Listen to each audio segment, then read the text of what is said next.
다들 안녕하세요. 프로토 91회차 토신 정보방 환급 인증합니다. 당첨금은 세후 금액인 거 알고 계시죠? 다들 아시겠지만 한 경기 취소되어 당첨금이 반토막 났지만 그래도 당첨 모두 축하드리며 오늘 경기도 분석 시작해보겠습니다. 금일 첫 번째 경기 필라델피아 대 올랜도 분석 시작해보겠습니다.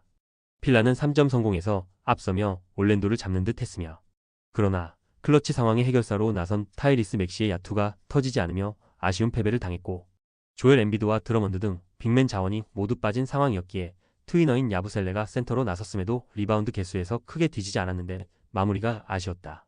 올랜도는 자유투 10점 포함 35득점을 기록한 팀의 에이스 프란츠 바그너를 앞세워 리턴 매치 첫 경기를 승리했으며 후반 추격에 나선 필라 상대로 경기 내내 접전을 이어갔는데 클러치 마무리가 좋았고 야투 난조로 고전한 석스였지만 3점은 50%의 성공률로 4개를 넣었고 벤치에서 나선 아이작의 존재감도 확실했고 그로 인해 높은 승률로 동부 3위를 유지하고 있다.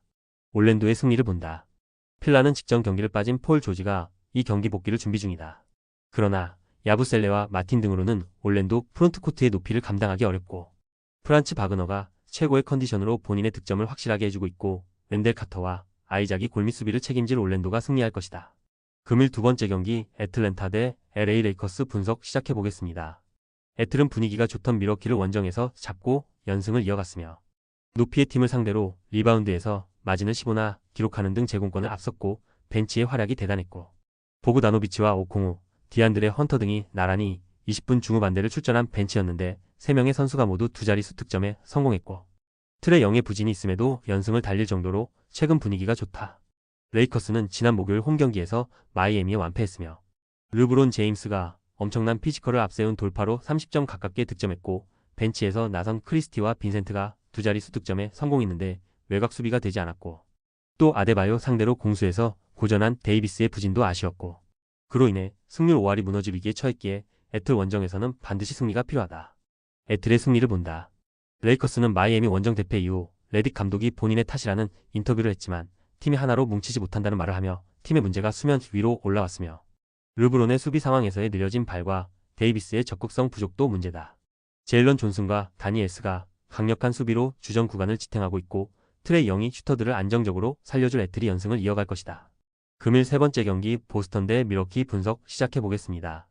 보스턴은 제이슨 테이텀과 주루 할러데이가 나란히 휴식차 결장한 경기에서 디트에 승리했으며 테이텀이 없이도 130점을 폭발할 정도로 엄청난 화력이었는데 브라운이 적극적인 리머텍으로 28점을 기록했고 포르징기스와 샘 하우저가 나란히 20점을 넘겼고 이번 시즌 가장 유력한 식스맨상 후보인 페이튼 프리처드의 활약도 대단하기에 라이벌 상대로 연승에 도전한다. 밀워키는 지난 홈경기에서 애틀의 일격을 당하며 최근에 좋았던 흐름을 이어가지 못했으며 쿤보가 31득점 11리바운드 더블더블에 성공했지만 자유투 11개를 실패했고 그와 릴라드를 제외한 주전 3명의 득점 합이 17점에 불과했고 트렌트가 벤치에서 외곽포를 지원한 건 다행이었지만 아쉬운 결과다. 보스턴의 승리를 본다. 이미 플레이오프로 시선이 향하는 조 마줄라 감독이지만 라이벌인 밀워키 상대로는 휴식으로 인한 결장자 없이 풀 전력으로 나설 것이다. 포르징기스와 테이텀이 로페즈와 쿤보 상대로 경쟁력을 보일 수 있고 화이트와 할러데이가 강력한 수비로 릴라드의 야투율을 떨어뜨릴 보스턴이 승리할 것이다. 금일 네 번째 경기 시카고 대 인디애나 분석 시작해보겠습니다. 시카고는 팀의 실질적인 에이스인 코비 화이트가 부상 여파로 이번 홈경기에도 결장이 유력하며 니콜라 부세비치와 잭 라빈 등이 분전 중이지만 화이트의 공백을 도수무가 메워야 한다. 단 주전 의존도가 높은 팀이기에 벤치의 전력 누수를 피하긴 어렵고 베테랑 크레이그를 비롯해 테리 등이 모멘텀을 넘겨주지 않아야 홈에서 반등을 기대할 수 있다. 인디애나는 연승이 필요했던 토론토와 브루클린 연전에서 연패하며 순위가 하락했으며 할리버튼과 시아캄 등이 분전 중이지만 슈터진의 공백이 크다. 네마드가 돌아오긴 했지만 다시 부상으로 브루클린전에 빠졌고 셰퍼드도 뛰기 어렵고 조니 퍼피와 엘리케 프리먼 등 로스터 끝자락의 선수들이 출전 시간을 길게 받을 정도로 로테이션이 원활하지 않다. 시카고의 승리를 본다. 인디애나는 할리버튼과 시아캄이 역할을 하지만 시즌 초반 득점원으로 활약했던 베네딕트 메서린의 슬럼프가 길어지고 있다.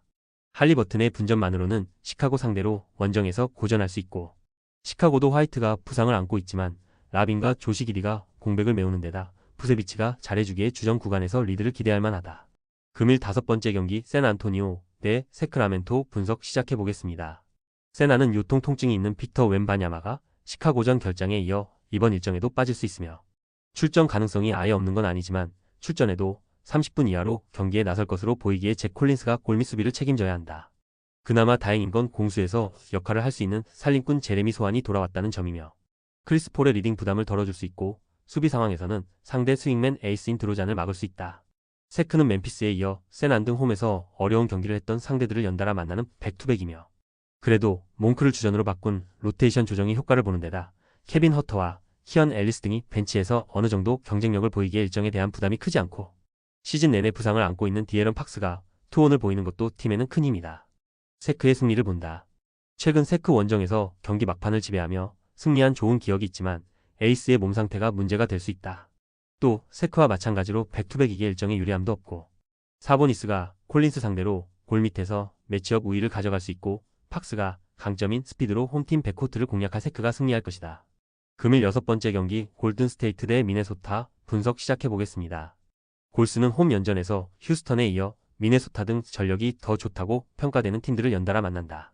그린이 부상을 안고 있는 상황이기에 부담이 되는 일정이며 그래도 커리와 위긴스 등 주전 구간에서 45점 이상 합작이 기대되는 선수들이 있고 버디 힐트와 페이튼 등 베테랑 벤치가 뒤를 지원할 수 있고 잭슨 데이비스와 루니 등 빅맨 자원들은 스크린과 리바운드 등 굳은 일에 집중할 것으로 보인다. 미네소타는 클리퍼스 원정을 승리하며 5할 승률 위로 올라섰으며 우승 후보였지만 이번 시즌 출발이 좋지 않았는데 본격적으로 순위 경쟁에 뛰어들 준비를 마쳤고 에드워즈가 2점슛 난조에도 3점을 4개 성공하며 팀에서 가장 좋은 코트 마진 27을 기록했고 랜들이 20점을 만들었다. 미네소타의 승리를 본다. 골스는 휴스턴전을 빠진 커리가 복귀할 수도 있지만 여전히 그린의 몸 상태가 좋지 않다. 위긴스와 케본 루니 등이 출전 시간을 길게 가져가야 하는데 에드워즈와 랜들, 고베어가 나서는 미네소타의 주전 구간을 막아내기 어렵고 나즈 리드의 부진에도 알렉산더 워커와 디빈센조가 살아난 미네소타가 승리할 것이다. 토신 최종 조합은 영상 아래 고정 댓글로 말 걸어주시면 토신 정보방에서 무료로 공유해드립니다. 제발 손해보면서 토토하지 말고 다같이 웃으면서 즐겁게 베팅합시다. 함께 하실 분들은 부담 갖지 마시고 편하게 말 걸어주세요.